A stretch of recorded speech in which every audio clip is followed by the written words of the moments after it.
Lockup season 2 में योगेश पहुंचा secret room में आकांक्षा को देखकर योगेश के तो भाई उड़ गए होश। काफी ज्यादा इमोशनल होता हुआ नजर आया योगेश। तो वहीं आकांक्षा भी योगेश को देखकर काफी हुई शॉक, क्योंकि देखा जाए तो सीक्रेट रूम के बारे में सिर्फ और सिर्फ वरुण को पता था और उसके अलावा और किसी को भी ये चीजें नहीं पता थी। लेकिन अब आपको बता दें कि जब सीक्रेट रूम के बारे में वरुण को जब पता था और रात को ऐसा होता है कि वरुण जो है सीक्रेट रूम में जाने की कोशिश करता है, उसके कुछ ही देर बाद जो है वरुण वापस आता है एंड योगेश देखता है कि दरवाज़ा खुला है और योगेश जो है उस दरवाजे से अंदर जाता है।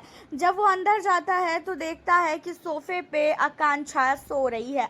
अब इन चीज़ों को देखकर योगेश काफ़ी ही ज़्यादा खुश तो होता ही है और उसी के साथ योगेश जो है काफ़ी हैरान भी हो जाता है, क्योंकि योगेश को इन चीज़ों की बिल्कुल भी जो है अंदाज़ा नहीं था कि वो जो है लॉकअप के अंदर आकांक्षा है और आकांक्षा एक सीक्रेट रूम में छुपी हुई है।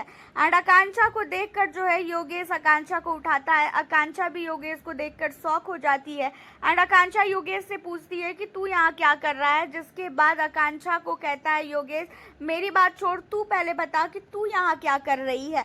जिसके बाद आकांक्षा सारी चीज़ें बताती है कि भाई उस दिन जो है 2 लोगों का एलिमिनेशन हुआ था, लेकिन माधुरी मैम अकेले गई बाहर, क्योंकि एक ऑप्शन दिया था रितेश सर ने कि आप जो है दोनों में से कोई एक ही एलिमिनेट होगा और आप दोनों फैसला करो। और लिटरली माधुरी मैम जो है वो बहुत अच्छी है। उन्होंने एक ही बार में मुझे बोला कि तुम अगर रहना चाहती हो तो ठीक है, तुम रहो, तुम्हें रहना है ना।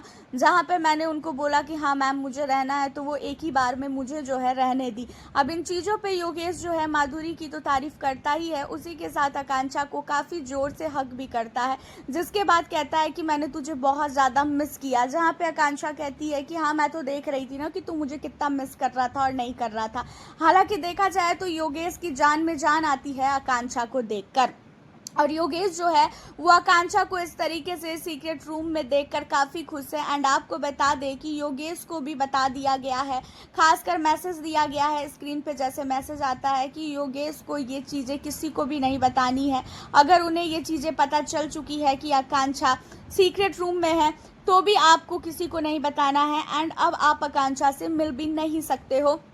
जब तक आकांक्षा की री एंट्री नहीं होती तब तक आप आकांक्षा से नहीं मिलोगे, और ये पूरी तरीके से फिक्स भी नहीं है कि आकांक्षा की री एंट्री होगी। तो देखा जाए तो आकांक्षा काफ़ी ज़्यादा डर गई है और योगेश भी डर चुका है कि भाई मेरी वजह से कहीं आकांक्षा की री एंट्री नहीं हुई तो, क्योंकि योगेश को बिल्कुल भी अंदाज़ा नहीं था कि अंदर जो रूम है उसमें आकांक्षा है। योगेश ने तो वरुण को देखा था रात को जाते हुए, तो योगेश ने सोचा कि वरुण कहाँ जाता है तो वो भी जो है वहाँ पे जाएगा। एंड योगेश को लगा कि शायद हो सकता है कि कोई टास वास हो, इन्हीं चक्कर में योगेश गया एंड उसने देखा कि आकांक्षा है सीक्रेट रूम में। हालांकि योगेश इस समय आकांक्षा को लेके बहुत ज़्यादा खुश है। आपका क्या कहना है योगेश और आकांक्षा की जोड़ी को लेके? आप हमें अपनी राय कमेंट के जरिए बताना बिल्कुल भी ना भूलें। मिलती हूँ फिर आप लोगों से अब मैं नेक्स्ट वीडियो के साथ। चैनल को